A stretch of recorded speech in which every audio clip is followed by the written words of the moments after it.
প্রিয় শিক্ষার্থীরা, আশা করি তোমরা ভালো আছো। আজকে আমি তোমাদেরকে রাসায়নিক সাম্যাবস্থার একটা সংখ্যাগত ধারণা দেব, যা তোমরা এর আগে কখনো দেখোনি কিংবা কোথাও শুনোনি। তো তোমরা জানো যে রাসায়নিক সাম্যাবস্থা বলতে বোঝায় যে যখন কোনো উভমুখী বিক্রিয়ায় সম্মুখমুখী বিক্রিয়ার হার এবং পশ্চাৎমুখী বিক্রিয়ার হার পরস্পর সমান হয়ে যায়, তখন এই অবস্থায় ওই বিক্রিয়াটা সাম্যাবস্থায় আছে বলে বিবেচনা করা হয়। তো মনে করা যাক যে একটা সাধারণ বিক্রিয়া এরকম যে এ একটা হচ্ছে আমাদের বিক্রিয়ক, এ থেকে বি উৎপন্ন হয়। তো বিক্রিয়াটা যদি উভমুখী বিক্রিয়া হয় তাহলে আমরা এভাবে দেখাতে পারি, যেখানে বি থেকে এও উৎপন্ন হতে পারে। তো এ কথা ঠিক যে যতই সময় যায় ততই এর ঘনমাত্রা হ্রাস পায়, কারণ এ থেকে বি উৎপন্ন হয়, এবং যতই সময় যায় বি এর ঘনমাত্রা বৃদ্ধি পায়। তো রাসায়নিক সাম্যাবস্থার ধারণা লাভের জন্য তোমরা যে লেখচিত্রগুলো ব্যবহার করো, সেখানে যে কাজটা করা হয় সেটা হচ্ছে যে ওয়াই অক্ষ বরাবর বিক্রিয়ার হার অথবা ঘনমাত্রা অথবা বিক্রিয়কের পরিমাণ, হ্যাঁ, বা উৎপাদের পরিমাণকে দেখানো হয়, আর এক্স অক্ষ বরাবর সময়কে আলেখিত করা হয়। তো আমি তোমাদেরকে যদি সময়ের বিপরীতে সময়কে এক্স অক্ষ বরাবর আর বিক্রিয়ার হারকে ওয়াই অক্ষ বরাবর দেখিয়ে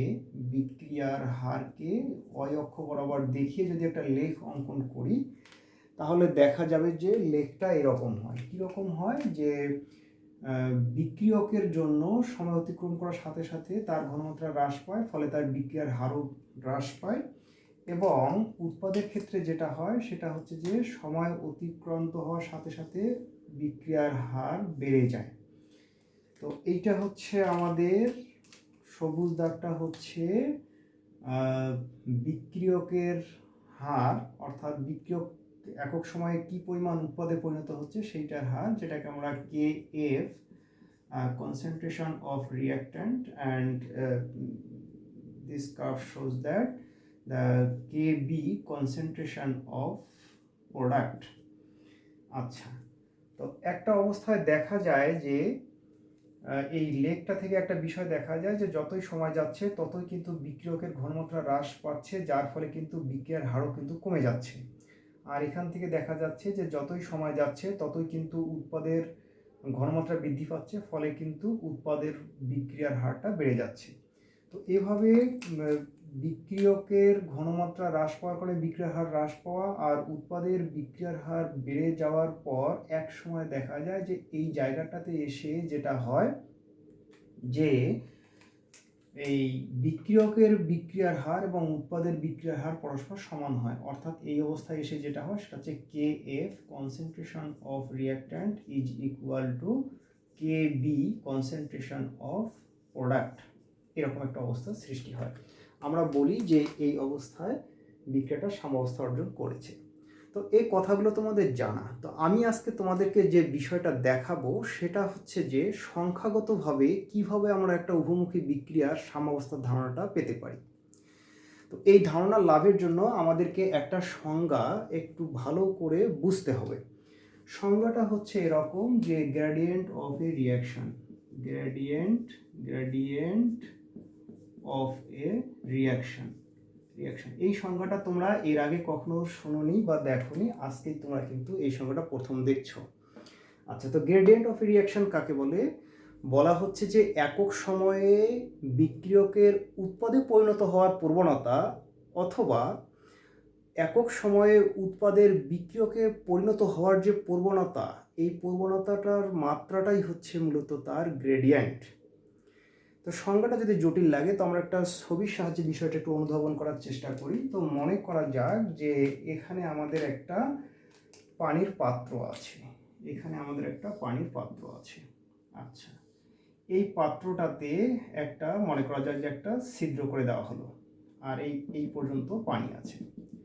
তো একটা বিষয় খেয়াল করে দেখো যে এই ছিদ্রটা এই অবস্থায় যে পরিমাণ পানি বের করে দেয় একক সময়ে, যদি আমরা ছিদ্রটাকে আর একটু বড় করে দিই, মনে করা যাক যে আমরা এখান থেকে বড় করে এই পর্যন্ত বড় করে দিলাম, তাহলে কিন্তু দেখা যাবে ঠিক ওই সময়ে তার চেয়ে বেশি পরিমাণে পানি কিন্তু এই ছিদ্র দিয়ে বের হয়ে যাচ্ছে।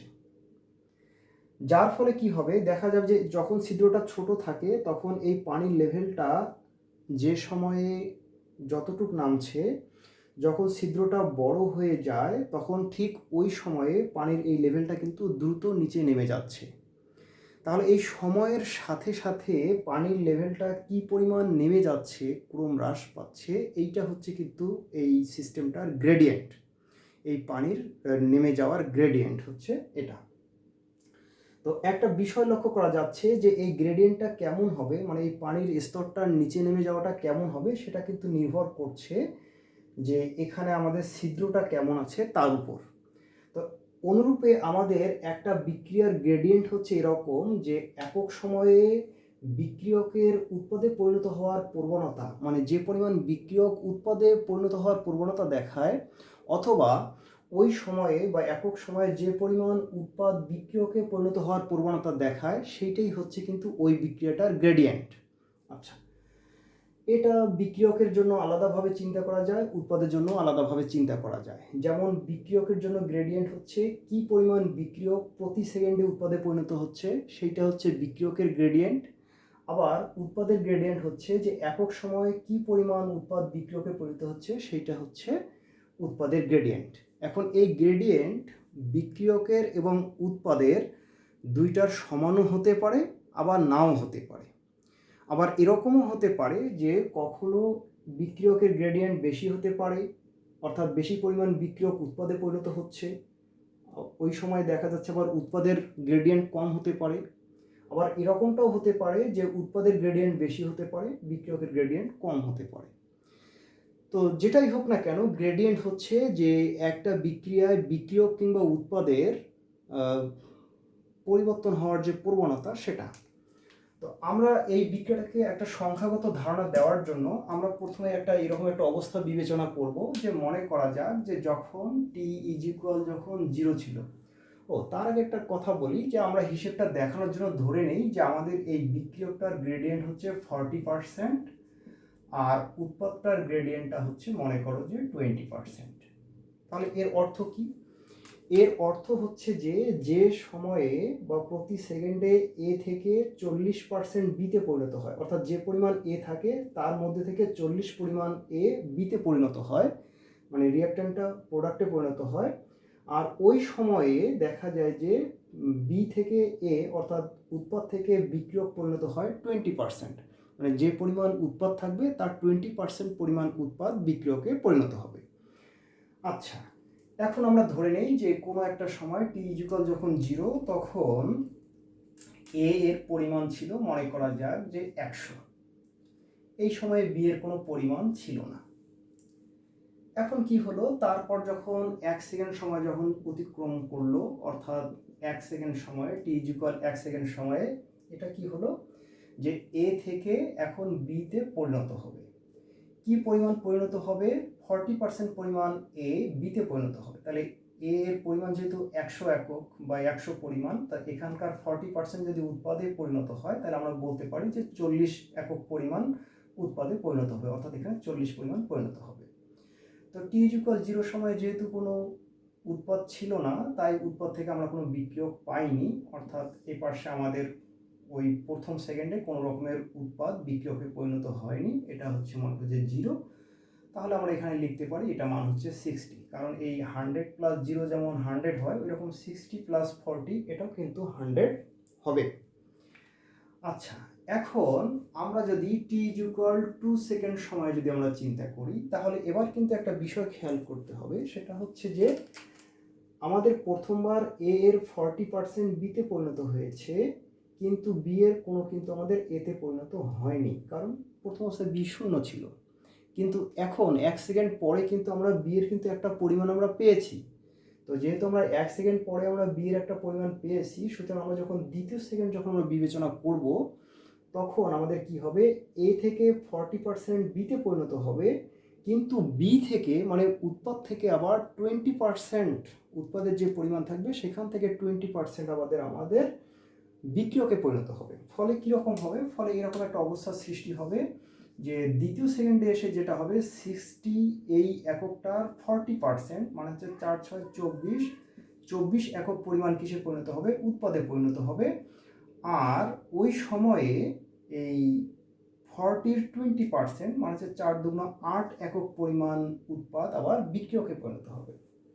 তাহলে নিট যে পরিবর্তনটা হচ্ছে সেটা হচ্ছে যে 24 থেকে যদি আমরা 8 বিয়োগ করি তাহলে আমরা 16 পাচ্ছি। এই 16 একক পরিমাণ উৎপাদ কিন্তু বেড়ে যাবে।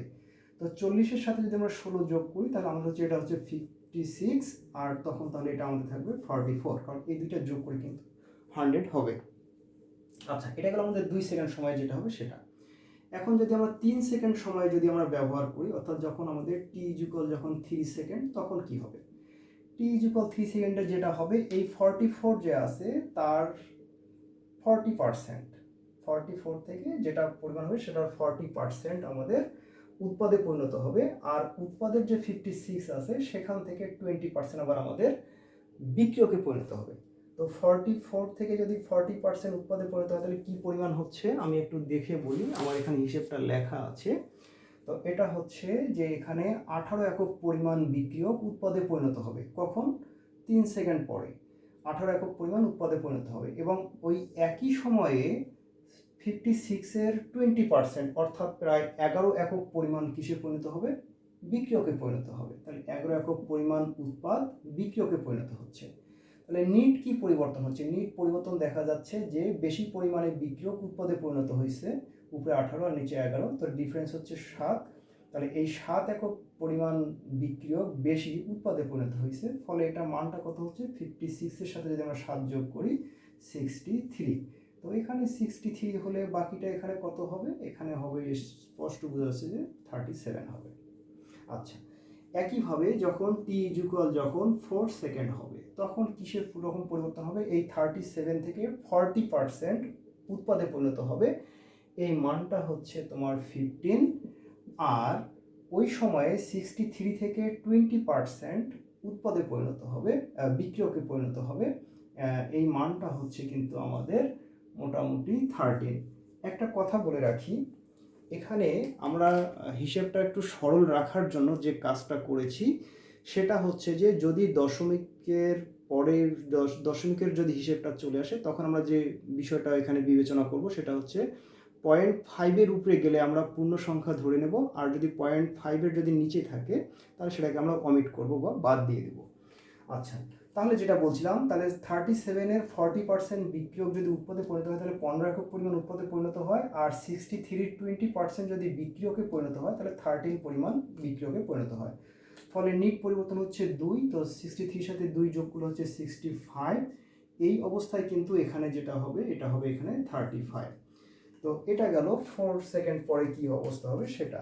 এখন যদি আমরা 5 সেকেন্ড পরে যদি আমরা হিসেবটা যদি একটু করি, তাহলে অর্থাৎ t যখন 5 সেকেন্ড, এই অবস্থায় কি হবে, 35 থেকে 40% উৎপাদে পরিণত হবে। সেটা হবে এরকম, এখানে হচ্ছে 14, আর 65 থেকে 20% বিক্রিয়কে পরিণত হবে, এটা মানটা হচ্ছে 13। তো নিট পরিবর্তন হচ্ছে 1, যদি 1 হয় তাহলে এটা আমরা লিখতে পারি 66, আর এখানে তখন হচ্ছে 34।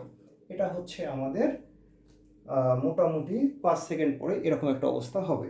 লাল কালি দিয়ে লিখলেও সবাই স্পষ্ট হচ্ছে, আমি একটু কালারটা চেঞ্জ করবো এরপর। তো টি যখন মনে করো যে 6 সেকেন্ড হবে, ষষ্ঠ সেকেন্ডে যে কি হবে, ষষ্ঠ সেকেন্ডে এই 34-এর 40% উৎপাদে পরিণত হবে, হলে কততে পরিণত হবে, এটা মোটামুটি তোমার 14 একক পরিমাণে পরিণত হবে। 34-এর 40% 14 একক হবে। আর এখানে 66-এর 20% যদি বিক্রিয়কে পরিণত হয় তাহলে এখানে মোটামুটি 13 হবে। তাহলে নিট পরিবর্তন হচ্ছে 1, অর্থাৎ এবার হচ্ছে এটা হচ্ছে 67 আর এটা হচ্ছে 33। এটা হচ্ছে 6 সেকেন্ড পরে এই অবস্থাটা হবে। তারপরে যদি আমরা সপ্তম সেকেন্ডটা যদি বিবেচনা করি একইভাবে, টি যখন 6-7 সেকেন্ড, তখন যেটা হবে সেটা হচ্ছে যে 33 থেকে 40% অর্থাৎ 13 একক পরিমাণ উৎপাদে পরিণত হবে, আর 67 থেকে 20% অর্থাৎ 13 একক পরিমাণ আমার বিক্রিয়কে পরিণত হচ্ছে। ফলে আমার নিট কিন্তু এখানে আর কোনো পরিবর্তন হচ্ছে না, দেখা যাচ্ছে যে এখানে নিট পরিবর্তন নাই, অর্থাৎ যে পরিমাণ বিক্রিয়ক উৎপাদে পরিণত হচ্ছে ঠিক একই পরিমাণ উৎপাদও কিন্তু বিক্রিয়কে পরিণত হচ্ছে। ফলে এখানে আমার যে মানটা থাকছে সেটা হচ্ছে 67 আর এই পাশে থাকছে 33। এই অবস্থার পর থেকে কিন্তু সময় অতিক্রম করবে, কিন্তু এই পরিমাণের কিন্তু আর কোনো পরিবর্তন হবে না। তো আমরা যদি এখানে একটু দেখি তাহলে একটা বিষয় স্পষ্ট দেখতে পাবো যে 7 সেকেন্ডের পর থেকে কিন্তু দেখা যাচ্ছে যে বিক্রিয়কের আর কোনো পরিবর্তন হচ্ছে না, উৎপাদেরও আর কোনো পরিবর্তন হচ্ছে না। এটা একটা বিষয়। দ্বিতীয় বিষয় হচ্ছে যে 7 সেকেন্ডের পরে যে পরিমাণ বিক্রিয়ক উৎপাদে পরিণত হয়, ঠিক একই পরিমাণ উৎপাদও কিন্তু বিক্রিয়কে পরিণত হচ্ছে। তাহলে একক সময়ে যে পরিমাণ বিক্রিয়ক উৎপাদে পরিণত হয় অথবা যে পরিমাণ উৎপাদ বিক্রিয়কে পরিণত হয় সেটিকে কিন্তু বিক্রিয়ার হার বলে। সুতরাং বলা যায় যে এই 7 সেকেন্ড পরে বিক্রিয়ার হারের আর কোনো পরিবর্তন হবে না, অর্থাৎ একই রকম বিক্রিয়ার হারটা বিক্রিয়কেরও বিক্রিয়ার হার যেরকম হবে উৎপাদেরও বিক্রিয়ার হার সেরকম হবে। আমাদের এই ছবিটা কিন্তু এই কথাই বলে। তো আমরা যদি এই ডাটাগুলো যদি একটু দেখি তাহলে বিষয়টা আমরা স্পষ্ট অনুধাবন করতে পারবো। সেটাতে দেখা যাচ্ছে যে এ এর প্রাথমিক ঘনমাত্রা ছিল 100 এবং যতই সময় অতিক্রম করেছে ততই কিন্তু এ এর প্রাথমিক ঘনমাত্রা বা পরিমাণ কিন্তু ধীরে ধীরে কিন্তু কমছে। অন্যদিকে দেখা যাচ্ছে যে বি এর পরিমাণ কিন্তু ধীরে ধীরে কিন্তু বৃদ্ধি পাইছে, যেমন 40, তারপর 56, তারপর 63, 65 ইত্যাদি। আর একটা বিষয় যদি আমরা লক্ষ্য করি তাহলে দেখব যে প্রথম অবস্থায় 100 থেকে 40 একক পরিমাণ কিন্তু উৎপাদে পরিণত হয়েছে, কিন্তু পরবর্তীতে কিন্তু তার চেয়ে কম হয়েছে। তার মানে হচ্ছে বিক্রিয়কের ঘনমাত্রা যখন কমে গেছে তখন কিন্তু বিক্রিয়কের উৎপাদে পরিণত হওয়ার হারও কিন্তু কমে গেছে। অন্যদিকে দেখা যাচ্ছে যতই সময় যাচ্ছে ততই যেহেতু উৎপাদের পরিমাণ বেড়ে গেছে, তাহলে দেখা যাচ্ছে 40 সেকেন্ডে কোনো রকমের উৎপাদ বিক্রিয়কে পরিণত হয়নি প্রথম সেকেন্ডে। তারপর দেখা যাচ্ছে যে 40 থেকে 8 একক পরিমাণ বিক্রিয়কে পরিণত হয়েছে, 56 থেকে 11 একক পরিমাণ বিক্রিয়কে পরিণত হয়েছে, 63 থেকে 13 একক পরিমাণ বিক্রিয়কে পরিণত হয়েছে। তার মানে হচ্ছে যতই বিক্রিয়কের পরিমাণ বাড়ছে ততই কিন্তু যতই উৎপাদের পরিমাণ বাড়ছে ততই কিন্তু উৎপাদের বিক্রিয়কে পরিণত হওয়ার পরিমাণও কিন্তু বাড়ছে, মানে বিক্রিয়ার হারটা বাড়ছে। তো এই জন্য বলা যায় যে যদি বিক্রিয়ার হারের বিপরীতে যদি সময়কে যদি আলেখিত করা যায় তাহলে সময় অতিক্রম করার সাথে সাথে যেহেতু বিক্রিয়কের পরিমাণ কমছে তাই বিক্রিয়কের বিক্রিয়ার হারও কিন্তু হ্রাস পাচ্ছে। অন্যদিকে সময় অতিক্রম করার সাথে সাথে যেহেতু উৎপাদের পরিমাণ বাড়ছে তাই উৎপাদের কিন্তু বিক্রিয়কে পরিণত হওয়ার প্রবণতাও কিন্তু বাড়ছে, যার ফলে এটা বাড়ছে। তো এরকম বিক্রিয়কের বিক্রিয়ার হার কমছে আর উৎপাদের বিক্রিয়ার হার বাড়ছে, এরকম বাড়া এবং কমার ফলে এমন এক সময় আসে দেখা যায় যে যার পর থেকে অর্থাৎ এই অবস্থার পর থেকে যতই সময় অতিক্রম করুক না কেন বিক্রিয়ার হারের আর কোনো পরিবর্তন হয় না।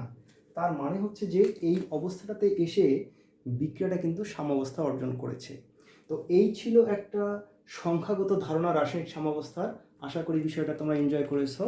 Thank you very much.